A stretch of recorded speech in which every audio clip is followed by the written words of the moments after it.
episode number 181 of the Wholesome Fertility Podcast. Welcome to the Wholesome Fertility Podcast. I'm Michelle, a fertility acupuncturist here to provide you with resources on how to create a wholesome approach to your fertility journey.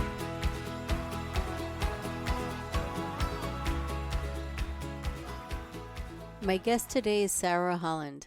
Sarah is a fertile mindset coach and has a unique, effective, and empowering approach to fertility support.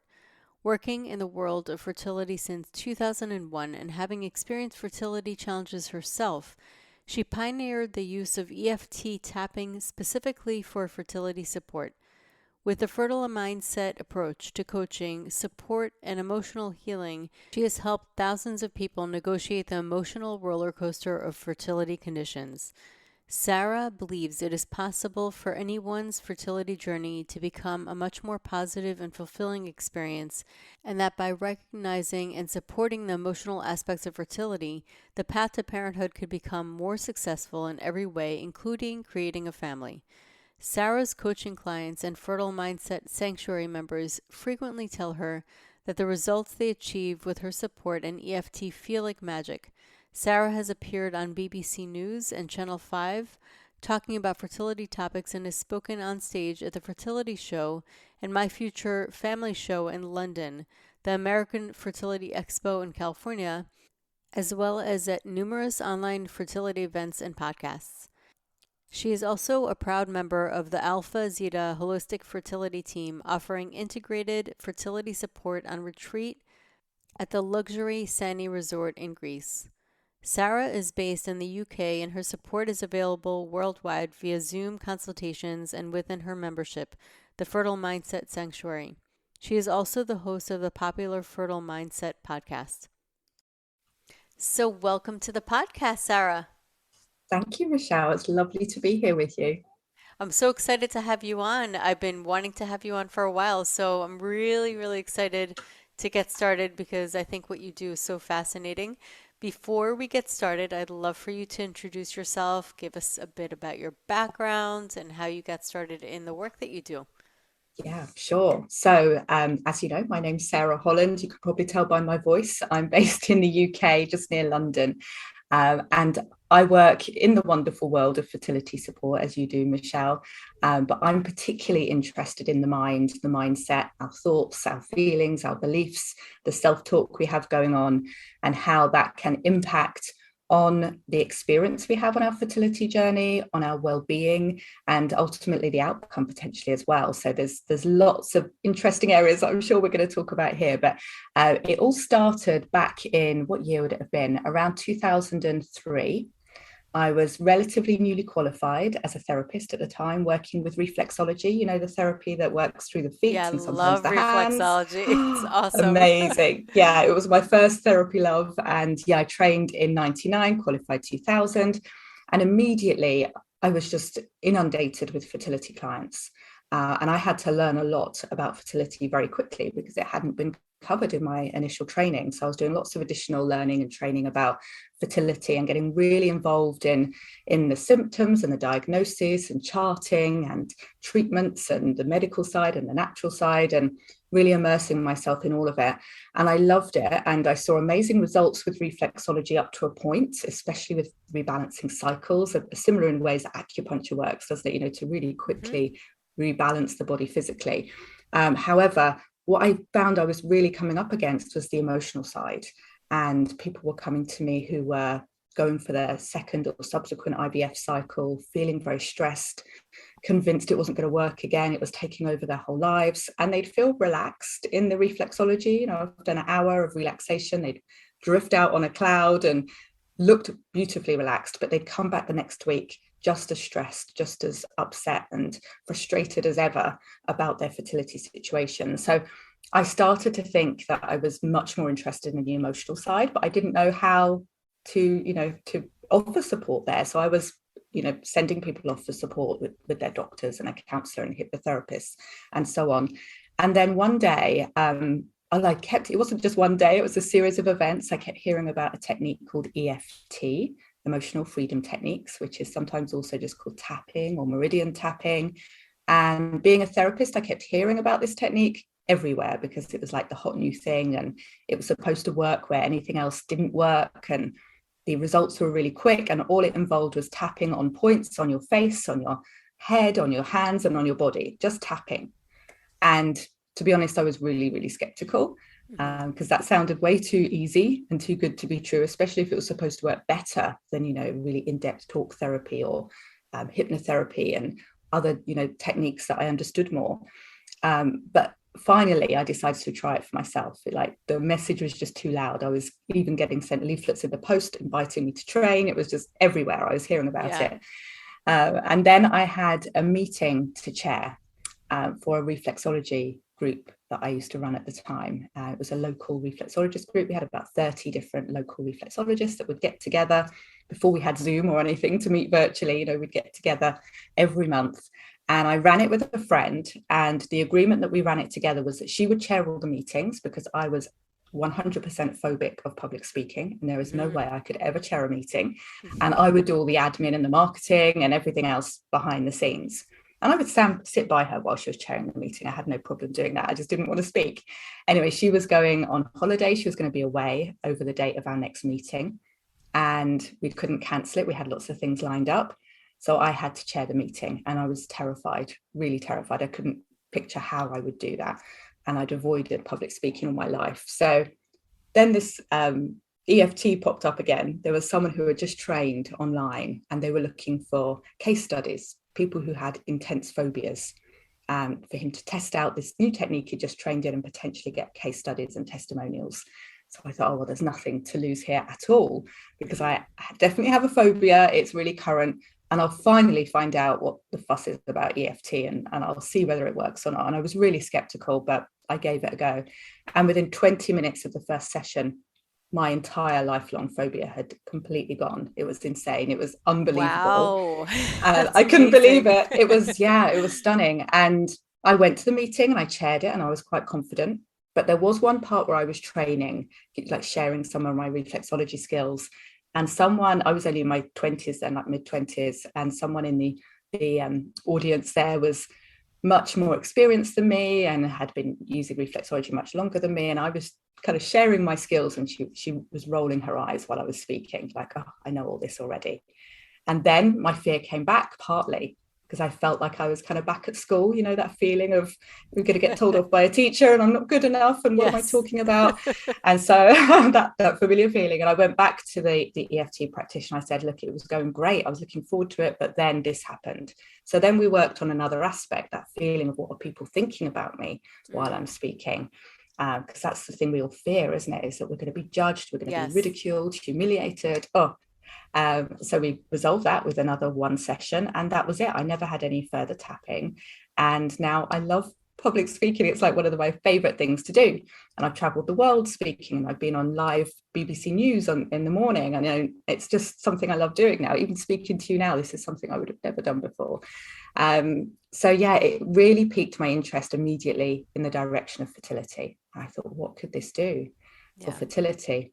So I explored the technique more, I trained in it professionally, and then I started using it with my existing reflexology fertility clients. I offered them this extra bonus technique, and very soon it took over and it was all that I was offering. I let go of the reflexology and became 100% fertile mindset, fertility EFT coaching, and the results are phenomenal. Like right from the first one, I remember it was a woman called Sam, whose testimonial was still on my site, and she just changed her whole outlook about her fertility and about what it meant for her, to the point where her husband said, I don't recognize you anymore. Where's the stressed person gone? Why are you feeling so calm and relaxed about our upcoming IVF?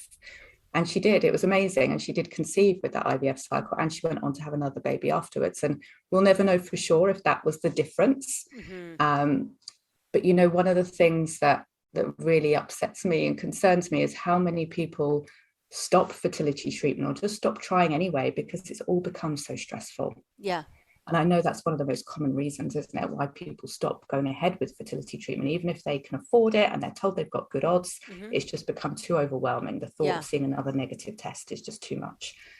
Whereas if we can tap into that inner strength, that resilience, that positive kind of outlook and kind of, I call it like quiet optimism, of believing that there is opportunity there, if there is, and really focusing on that, then it keeps us going for as long as we need to get the result that we want to have the baby. So yeah, that's it in a nutshell.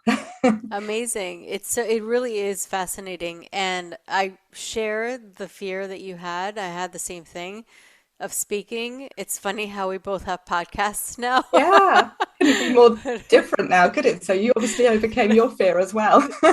And I threw myself into it, and it was like, I think that sometimes also just doing it makes it Like better. immersion. But for sure, I bet, because I know that at first you were skeptical, when you actually saw the difference in yourself with a legitimate fear that you had and that transformation that happened. I mean, that's like the most convincing thing that you can ever ask for. Yeah, absolutely. And I still pinch myself now, if I have to go and give a speech or give a talk to a group of people, especially when I had to go on the news for BBC News live in the Yeah, that's a morning big one. with no planning, live to the camera. Yeah, And I remember thinking, I need to arrive early to do a bit more tapping and prepare myself.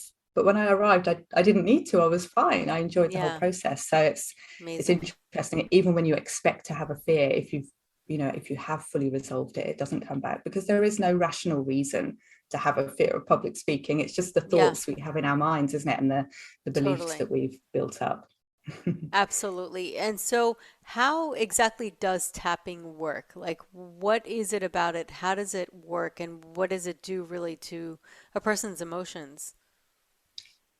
So I'm going to try and make this sound as straightforward as possible, because I know that's what I struggled with. It was like, how does just tapping work? I wanted to Hmm. know what was going on in the background. So first of all, it is based on the Chinese meridian system, which I know you know all about, Michelle. It's, the foundation of acupuncture, and, so much ancient wisdom comes from the meridian system. But here in the West, we don't always have such a huge understanding of it. And we may see the charts on our acupuncturist wall, but we don't really understand what the lines mean and how they work. So the theory behind EFT and how it uses the meridian system is that any negative emotion we experience, and by negative, I mean anything that isn't needed, isn't comfortable, we don't want to be feeling. So any negative emotion is caused by a disruption in our body's energy system. So that's a disruption in the meridian system. And if we tap on the endpoints of each of those meridians, we are rebalancing our system in order to get back to our most natural and healthy and supportive mindset. So we have thoughts and we have self-talk and we have beliefs that support us and that are true, rather than based in fear and worry and self-protection and whatever else, that we've gathered along the way. And I don't know how you explain the meridian system, Michelle, because it's a hard concept often for It people is, it is. to It's funny because grasp, isn't as I it? was asking you, I'm like, I get asked all the time, and still Yeah. it's like so mysterious that we can describe it, but of course there's like so much more to it than even words Yeah. can explain. Exactly. I remember once someone shared to me the idea that our meridian system is a bit like our body's inner electrical wiring. Hmm. And if we think of it a bit like our home that we're in now, where there is wiring behind the walls and the ceiling and the floor, but we can't see it. But that wiring is helping our houses, our homes' energy, electricity to flow to every part so that the Hmm. lights come on and we can plug in our appliances and charge our phones and so on, and it all Yep. works. Yeah. Then if it's a bit like our body's inner wiring system, that we have our inner energy flowing through these lines, through our internal wiring. And if there is a disruption going on in this wiring, as we talk about in EFT, it's a bit like a power surge or a short circuit in our body's Hmm. inner electrical wiring, and by tapping on the points, we're rebalancing it and getting back so that we can function, healthy in our mind and our body. So I know that's probably very simplistic to what is really going on, but it helped me to have an understanding about what we're doing there and why just tapping on certain points can help the whole body, mind and body. It's Yes. fascinating. And Oh, in it certain is certain really needles, has this fascinating. all body effect. Yeah, totally. And I also think that a lot of times what people don't realize, when you go through an emotion, you try to fix it from the mind. But Yeah. when you actually work or go back into your body, it's a lot more easy to grasp and move versus trying to fix it from a state that you're already in that state. You can't fix it because you're in it, kind of thing. So when Yeah, you actually yeah, go into the body, it is a strategy to really connect to and release those emotions. And in Chinese medicine, very similar, obviously the same, really, is when we have this resistance, and it could be an emotional resistance, but it also has the other end of the body. So the body and the channels and the organs, they all reflect our emotions. So when we go into that, we're literally tapping into that. We're allowing that resistance to flow. And once it flows, it doesn't become a thing anymore. It's not like this thing where you're stuck in that meaning. Like you said, it's all in our minds. yeah, yeah. And you reminded me there as well of a way that I love to work with clients when sometimes things feel just too overwhelming, don't they, and too confusing, and they're not quite sure exactly what the thoughts are and what the emotions are, and Yeah. it's all, become a bit of a jumble in the mind. Hmm. And instead I'll ask them, well, where do you feel it in your body? Do you feel Yep. tension or pain or discomfort anywhere in your body? And they might feel it as like a fluttering in their chest or stomach, or tension in their shoulders or neck. Everyone has their kind of stress points, don't they, where the emotions show up. And Totally. then we'll just tap on that. We'll focus on that while we're tapping, because we always say words and phrases while we tap. And they'll say words about, this tension I feel in my shoulders and this emotion I'm holding in my shoulders. And maybe I'm not sure why it's there or exactly what it is, but I'm really feeling it in my shoulders. And we'll tap through all of the points. And because the body knows, doesn't it? The body knows why it's responding in that way, even if we don't have all the background story yet. And even just starting there can help like peel back the layers. And that's something I love about this technique as well, is it's an exploration, of peeling back the layers and understanding ourselves more fully, understanding where certain thoughts or beliefs have come from. So then we can start to resolve them at root, at the source. Yeah, absolutely. And as you are going through it, you do have a physical effect. Like it really impacts you physically and physiologically. So, this is why there is the placebo effect. It's not like our minds and bodies are two separate entities. They're really part of a whole. So, I'd love to hear if you've seen physical changes or certain conditions being resolved through getting through the emotions and the emotional blockages or resistance that people have had. Yeah, I mean, immediately I've seen physical symptoms change for sure. If we're tapping on a particular stress for that day, and they hadn't even mentioned their blinding headache or their painful neck, and then suddenly, wow, that's gone. Hmm. It's Yeah. gone as a benefit to the side of dealing with the stress that was immediately there. Other times, people will come with something that is overwhelming them pain wise, whether that is fertility related or not. I can think of a case of sciatica once, and I can think of severe endometriosis pains another time, and lots of others where that pain and that discomfort was so overwhelming in the session that they couldn't possibly sit and talk about their emotions and their feelings because the pain was so current. Yeah. So we would tap on the pain first of all, and that would radically reduce the pain. Of course, it's not going to Amazing. resolve everything immediately. It depends what the root causes are, but isn't so much of our pain like layered upon layer with our thoughts and our fears and our worries about that pain. We add more tension to our body, Yes. don't we? So it's fascinating Yeah. to work directly with it. But then, of course, yeah, when people come to me for longer support, and we're looking at them trying to conceive, whether that's naturally or through treatment, and it is fascinating to see that things that can change, whether that is cycles, rebalancing, or whether it is finally conceiving. Hmm. One of my most interesting cases actually that always comes to mind, because it was someone that gave full permission for me to tell her story as well. She was a woman in her early 40s who had really struggled to conceive. She'd gone through IVF several times that hadn't been successful. She'd had lots of Chinese herbal treatment that had got her into peak health state, fertility state, but still she wasn't conceiving. And she was giving herself just a couple more months before she had her final IVF to see if that would work. And then that was going to be a line drawn for her.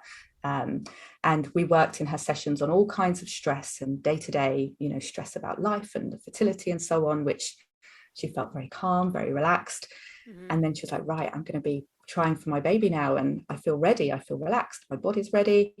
And then this huge fear came in that she wouldn't be able to give birth naturally, because in her late teens, she'd seen a doctor about a congenital problem with her back. That meant that, according to this doctor, that she wouldn't be able to give birth naturally. She would have be very dangerous to try and labour naturally, and that she should have a cesarean and avoid natural childbirth. And being a teen, you know, she was devastated by that thought that her options to have children were hindered, and she left in a trauma state from that appointment. And as she was talking to me about this 30 years later, nearly, it was all still there, all that emotion. So we tapped on that memory of what the doctor said, how she wouldn't be able to give birth naturally, how scary it was to get pregnant, really. And then that dissipated, and she could remember more what the doctor said. And importantly, she could remember lots of other doctors' opinions that she got after that time, which were much more positive, that she just kind of negated because his other one was so scary, you know. And then she got pregnant before she went for IVF. She got pregnant naturally. Wow. And she gave birth without any pain relief, and she didn't need Amazing. a cesarean. You know, she just fell into that place of fully trusting her body and feeling safe to get pregnant, you know. And that's an area that really fascinates me, actually, is that kind of safety piece, because this is a big step. It is. It's huge. Yeah, it changes everything in your life to have a baby, you know. And I think the longer that you wait to have your baby as well, the more time you have to think about that and to worry and to think about your life as it is now, with your partner, with your career, with your finances, with your social life, with your freedom, whatever it is. And realize, you know, how that will change in many different ways. And we all have different stories about what it means to be a parent, the way we were parented, our own birth stories. I know that affected me greatly, my own birth story, until I resolved my own fear of birth from my way I came into the world. You know, I needed to use a lot of EFT there before I could even think about conceiving. Yeah, you have those memories subconsciously. You actually do hold them in your body. So this is it's definitely a thing that can come up when it comes to your own time to also go through that yourself. And that's fascinating to ask those questions, isn't it? Especially if it's unexplained infertility, or perhaps like this client I was talking about, everything seemed to be working well, they're in good physical health, or they were getting the right treatment, and still they weren't conceiving. It's worth asking those questions, isn't it? What are your experiences about childbirth and pregnancy, childbirth and parenting? You know, what are your experiences? What are your expectations and your fears? And it's often the first time that they'll have had that kind of conversation. So, and then we can bring the tapping out as we talk and rebalance any fears and any concerns and worries that are there. What I love too about tapping is that there's this acknowledging of your emotions. So you're not trying to change it or negate it. You're actually acknowledging how you feel and allowing yourself to feel safe in that feeling. Yeah. Yes. And it's even built into like the first phrases that we use when we do tapping, because it's in two parts, really. You've got the actual tapping of the meridian points on the face, the upper body, and the hands. But then we also say words and phrases out loud, ideally, as we tap, to keep our focus really on what we're doing and to bring up the emotions that are there so we can tap with them. And the very first part of tapping, we do something called a setup phrase, which says something like, even though I have this emotion about this issue, and we name what it is that we're feeling and what it's about, I deeply and completely love and accept myself. That in itself can be very emotional for people to say, and sometimes quite difficult. It could be scary. Yeah.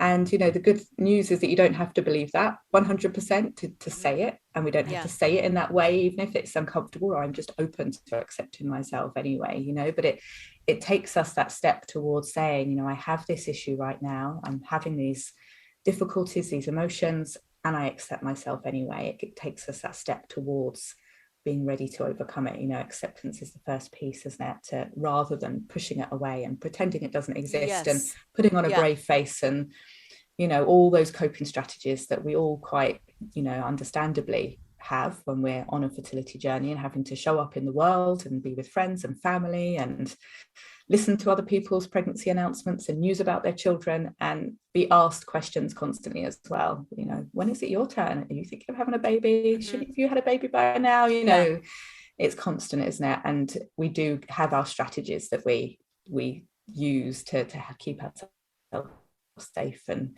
hiding emotions can be a big part of that. So yeah, I think having the conversation and allowing those emotions to come through is a wonderful thing to do, and then start to accept them before we can move through and beyond them. Yeah, and it is kind of an interesting thing because a lot of times you resist thinking that that's what is going to keep those unpleasant emotions out, but actually allowing is what will help them go through more easily and allow the blockage really to move. Yeah, yeah, absolutely. Yeah, so the more space we can give to that, I think the better. If we can really create a safe space where people feel comfortable to talk and to be Hmm. honest. It's not being honest with me, really, it's being honest with themselves, Yeah. often for the first time, and admitting all their fears and their worries. And I've had women say to me, my biggest fear is that I feel like I'm going to be a bad mother, Hmm. and I don't really know if I should be trying to get pregnant, for whatever reason, whether that's how they were parented or whatever. I have a lot of women actually in their, they get to their late 30s, early 40s, whatever age they are, and they've not had a baby, and they think, well, will I understand what to do? Will I be a natural mother? I'm around Hmm. friends' babies and I don't really know how to hold them, and I don't really know how to talk to children, and Yeah. all those things that seem to come so naturally to others, apparently.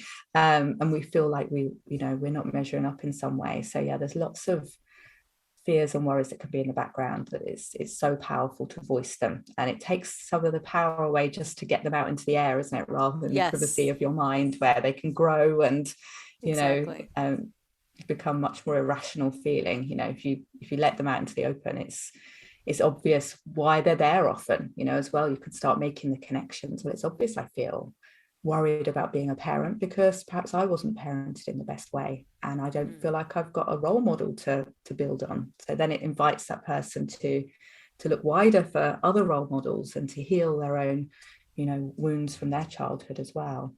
Yeah, and it makes me think about almost like having a bunch of open wounds or open loops that we go through in life where we don't really have closure. It's like little fragmented areas of us, and we all go through it on some level or many different levels where we have these kind of openings that we never close within ourselves because of the meaning that we either assign to them or how they sort of entangle us in one way or the other. And by doing this, you're giving it a closure so you can really move on.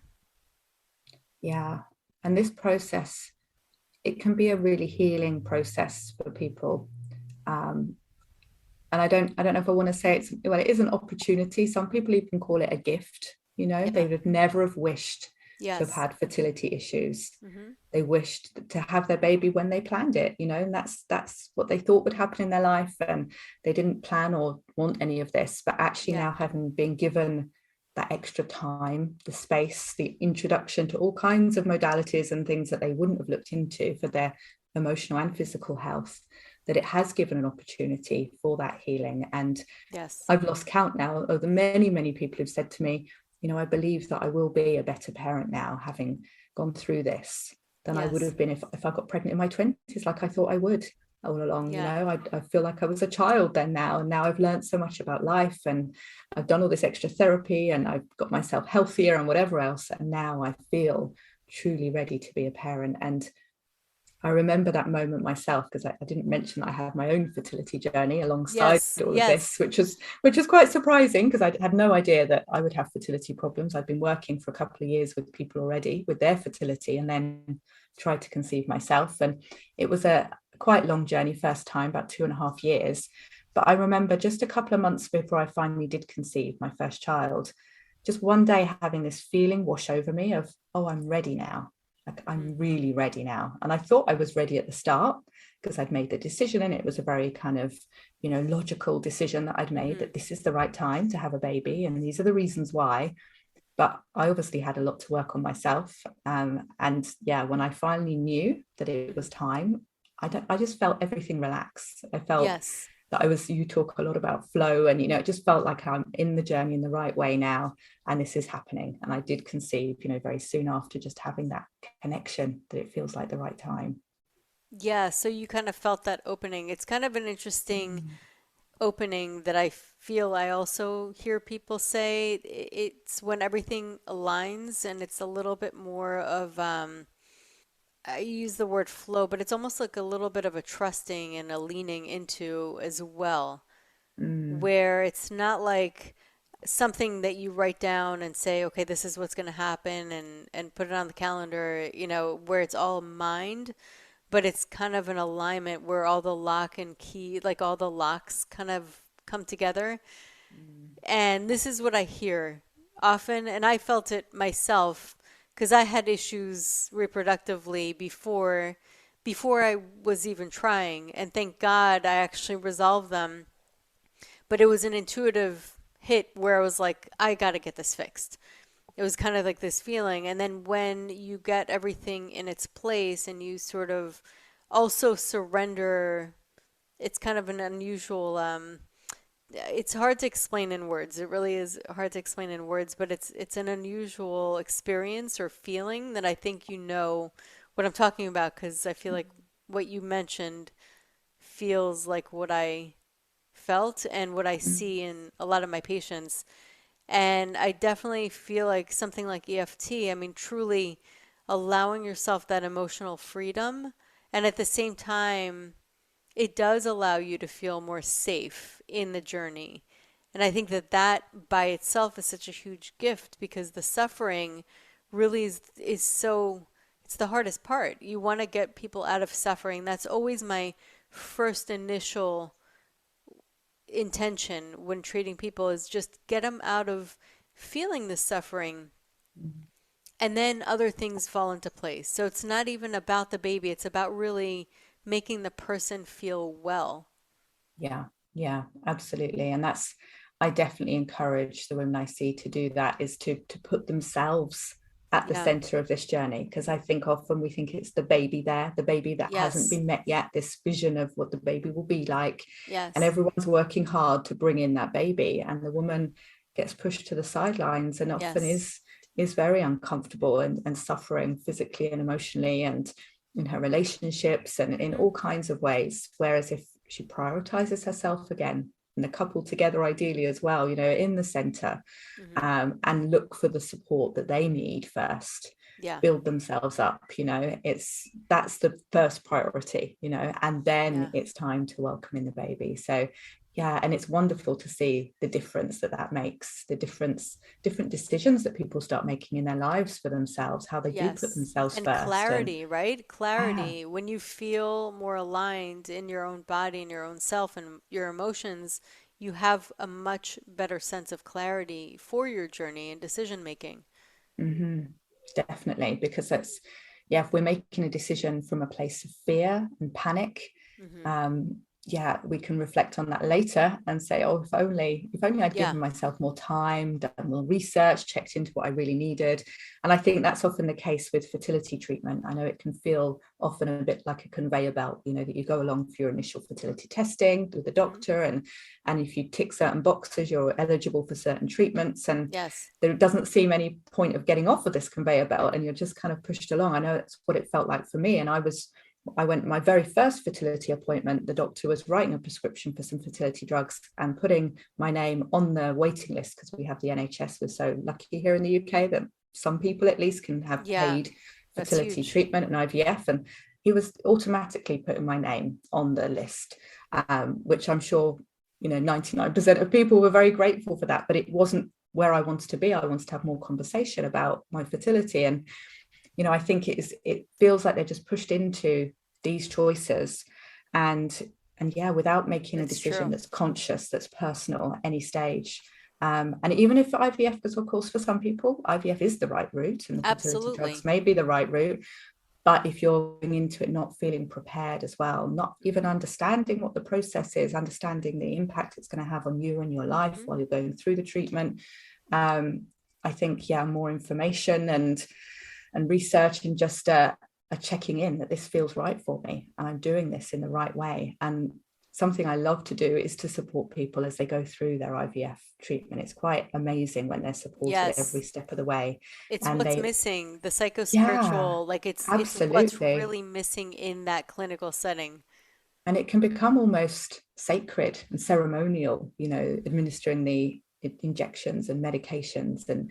and making it something really special, and having Mhm. that conversation with your body that, these medications are to support me and to help my Yes. body, and I welcome them, rather than doing it from a place of fear about side effects. And I wish I didn't have to do this, and this is so Yes. unfair, and It's true. I'm scared about the next steps. It's such a different experience. And I've seen people go through, the same person go through both, and see the difference for themselves, how it feels to be rushed and, going through it quickly without support, and then doing it very mindfully and consciously the other way. So, and it's never too late, even if you're That's reaching out true. for support at the start of the cycle, or you're halfway through the cycle, you can Hmm. still bring in the support, and it will make a massive difference. Oh, for sure. So for people who do want to work with you or are interested in doing EFT tapping for fertility, how can they reach you? Okay, Michelle, lots of different ways. One that you're familiar with, because you were with me recently, is on my podcast, is a good way to hear some more information about how I work and the different kind of topics that I work with and the kind of support. And there's also some tapping advice there in the podcast, and that's called the Fertile Mindset podcast. But also I have a wonderful free Facebook community called the Fertile Mindset Cafe. And this Oh, I is a love that lovely name. place. Yeah, lovely place just to drop by, get a virtual cup of tea together, and join and be with people who understand, in a private space where you can talk freely about your emotions and you can explore that whole side.